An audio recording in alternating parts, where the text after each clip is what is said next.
Hey guys, what's going on? This is John, Games31, and you are listening to episode 112 of the All Gen Gamers podcast. I'm here with Jason Heine, the EM Review. What's up, Jason? What up, John? Also here with Metal Jesus Rocks. What's up, buddy? Hey, John. Unfortunately, Pete Dorr couldn't join us tonight. He's busy doing school studies, but we are here with a great guest to fill in. Matt Barton, you may know him from YouTube. He's been around for a while. He's got a great show called Matt Chat, and his YouTube channel is called Black Lily. Is it 7, Matt? Or 8? 8. Oh, Black Lily 8. I should know this. So, Matt, how you doing, buddy? I'm doing good. Good, and glad to be here. Thanks for having me on. Thank you for joining us. Now, tell us a little about your show and how it got started and all that good stuff. Oh, that show started back in. I actually went to YouTube. I thought you might ask me this. So apparently I posted my first video in February 2009 at 6:21 p.m. Wow. Pretty cool. They actually had the down to the minute. Oh. Wow. Yeah, it was. I did a book. I wrote a book called Dungeons and Desktops, which was a history of the computer role-playing game. And so I was trying to think of how ways I could market the book, get the word out. And somebody suggested, hey, all these guys on YouTube are doing these retro gaming type channels. I think they'd like to hear from you. You can tell them about your book. So that's basically how it started. I just picked some of my favorite old role-playing games or whatever and do a little show about that. And then I eventually encountered some of your guys' channels and realized, I'm really there's a lot of excitement about this topic, right? So I kind of got inspired to try to improve my game, as it were. So I've been doing it all this time. Started having interviews with all the designers I could get. A lot of them were people that I talked to writing the book, so already had their contact info. So that's kind of what it's become. I'll do a lot of interviews and the occasional retrospective of a game. I love your channel, Matt. You always surprise me with the guests you manage to get on your show. Tell us a little about some of the key guests you've got. I guess they're all really great guys, but tell us about some of the guests you've had on the show. And I noticed you have a lot of focus on like old PC gaming and kind of obviously old retro games as well, which is great. Yeah, I think I'm like Metal Jesus in this regard. I come from more of a computer gaming background. I had a Nintendo and Super Nintendo and all that, but I spent most of my time on the Commodore 64 and the Amiga, eventually getting into the PC world. So those are the games I'm most familiar with. So that's usually what I look for when I'm trying to find guests. So I don't just stand there. Look, all my notes are from Wikipedia or something. I like to have some kind of personal. At least I've at least played one of their games, ideally. Mm-hmm. But yeah, I think the guest that I'm probably the most known for, the most famous guest I've had on is probably John Romero.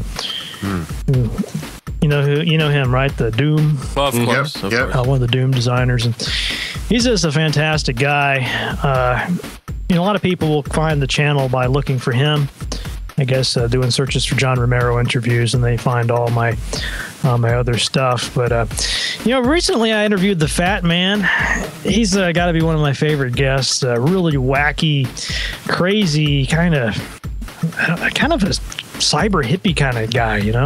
I saw that one. That was really interesting. Like he's panning around his room. He's got those old keyboards, like in Moogs and stuff. I mean, it reminded me of like Frank Zappa or something. Yeah, exactly. I think he's kind of the Frank Zappa of game audio. But anyways, I really liked him. He's a fun guy. Let's see who else. Graham Devine, had him on pretty recently. He was a great guest. Let's see who you know him from The Seventh Guest and The 11th Hour. Oh yeah. Great games. I'm trying to think of who's the most famous. The Europeans would probably know John Hare of Sensible Software. Did all the Sensible Soccer games. I even had you ever read those Choose Your Own Adventure books? Oh yeah. You had the guy on that came up with those. Wow. I think Johnny just did a video on that, didn't he, on his channel recently? Yeah, he did. Yeah. I totally remember. Was R.A. Montgomery, right? Did you talk to him?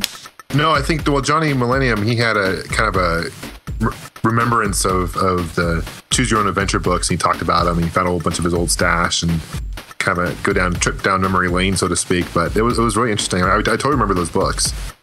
Yeah, and he looks exactly like what I pictured the author must look like when I was a kid reading those things. Nice.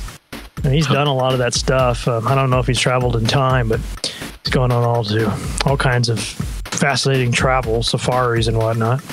Now, Matt, I have a serious question for you. You're a long-haired dude, kind of like me, and I'm dying to know. What are your favorite hair products? I got to know. Favorite hair products? Oh, geez, what are they? Well, and don't lie. I give my wife this. She's the one that buys all this stuff, and I just give her one instruction. I don't want to smell like a girl.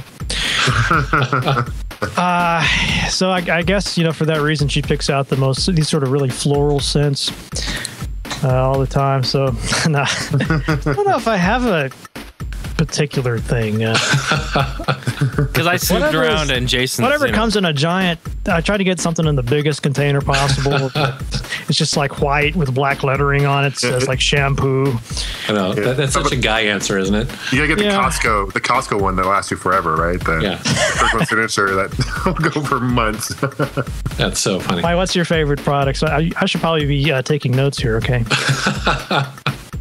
Well, I mean, if you must know, it is Pantene. Pantene Pro V. That's what it does. That's what does it for the long hair. Shit. I need to find something else because when it gets cold here, the static electricity becomes almost fatal. I'm like walking around touching like a key to the door, like gah! So I actually had a girl, it was a coworker years ago, tell me the trick to that. And basically, when you get out of the shower, you turn around and you put a little bit of conditioner, like a dime's worth, just barely any, in your hand, and you run that through your hair after you've already gotten out and dried off your hair. That's what does that. And you won't have that sort of crazy static electricity hair. I'm definitely going to try that. You might have just saved me literally a world of hurt. See? This podcast has everything. I can just see like the slow motion of you two just swinging your heads back and forth and the hair just wisping through the wind. I can just see Metal that. Jesus just gave me a great idea. How about a line of retro gamer hair products? Oh, there you go. Hey, we were talking about the other day about the snacker product, gamer snackers, right? Yeah. So, you could kind of brand it like, I don't know, what would you call it? But what would it smell like, though? That's the thing. I had to think of a video game character with really nice hair first. I know, Princess Peach. Oh God, that's one of them. That'd be for the female gamers. Yeah. Right? Yeah, but what's a rockin' long hair like male gaming figure? There's got to be one. I'm just not thinking of it, right? There's got to be one. I keep thinking of John Romero, but he's an actual guy. Huh. Hey, what was that game that came out like a year and a half ago? Rock. It was a rock game, and I think it was voiced by the comedian guy. Yeah. Do you know what I'm talking about? Oh, Brutal Legend. Brutal Legend. Yeah, Brutal Legend. Yeah, there you go. Does he have a long hair in that? Yeah, there you go. Yeah. Actually, okay, that's funny. Jack Black has a line of, it's not hair care products, but literally it's like hand lotion. It's a bunch of stuff because my wife got me some. That's the reason why I know that. Jack Black hand lotion, which actually, when you think about it, might be kind of creepy, but. I'll tell you the best product I use, and I don't know if it'll work as well with you guys because you have longer hair, but the leave-in conditioner, tea tree shampoo, the Paul Mitchell, because you can actually just leave it. You can shave it. You can shave with it. You can do a whole bunch of stuff with it. I think the stuff I use is like a knockoff of that. Yeah, and I know Jason Heine, you can jerk off with it if you want. Oh, hey. It's well, I'm already using. I'm already beating my meat to that Laura Croft boob rub. There you go. So, just saying. Boob rub. So, hey, Matt, I have an actual serious question for you here. I'm sort of basking in this imagery. Of boob rub and very titillating and Jason whacking off. Ooh, nice. So one of my favorite things. I'm going to keep this on track. Where Jason's trying to ask a question. Go ahead. Oh, what? I'm sorry. Very serious stuff here. Okay. So I've been dying to ask you because I've been watching your channel for a while, and one of my favorite things is that, and a lot of gamers do this, is that when they have an introduction and they stand in front of their game collection, and I don't know about you, but when that happens, often I will make the video as large as possible, make sure I'm in HD, and while the person is talking on the screen, I'm looking behind them at all the games on the shelf. And the reason why I bring this up is because you have a really cool collection that's behind you. It's a lot of boxed PC games and stuff I haven't seen in years. And so I'm kind of curious. I mean, if you're near that thing, I'd love to know sort of what some of your favorites are, some of the gems out of that wall. Yeah, I gotta see. I'm trying to turn the microphone here so I can see. Because you got a lot of old stuff. The gold box games to me and the Bard's Tale. That's probably my favorite out of all these. I actually had a friend that was collecting these games for me, and I was like, look, I don't care what else you get. There's 3 games I have to have: Pool of Radiance, The Bard's Tale, and Elite. You remember that one? And the other ones, Baldur's Gate 2. I actually got the Colonel's Bequest. Have you ever played that? It's an old Sierra game. Yeah, an old Sierra game. Picked that up the other day, and I know you guys have like thousands of these stories, right? We're just in like a Goodwill basically, and there's like an unopened copy of the Colonel's Bequest for $1. Wow. So that one's pretty cool. Nice. Wing Commander. Let's see. Do I have Might and Magic here? Is that the original Wing Commander? Yes. Yeah. Well, I don't know if it's like the first ever. It's got a big sticker on it. Special promotional release. Wow. That's a great series. Yeah, I just recently did an article on that, and they have a new one that just came out this year too, early in the year. It's just cool. Make sure to follow us, the All Gen Gamers podcast, on Facebook and Twitter. Subscribe to us on YouTube and in iTunes. And don't forget about those iTunes ratings, guys. We appreciate those. And for all other info, links, and our forum, please visit www.allgengamers.com.